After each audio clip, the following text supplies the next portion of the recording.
If you ever put these on a belt sander, you know that they are tough. Much tougher than traditional sandpaper.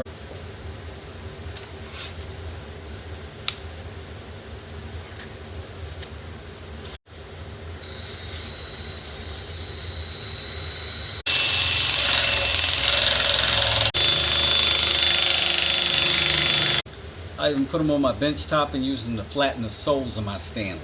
You can get it in all the good grips. Cheap. I almost find these a more useful tool than the belt sander itself. Traditional sandpaper you could never fold in half and do this.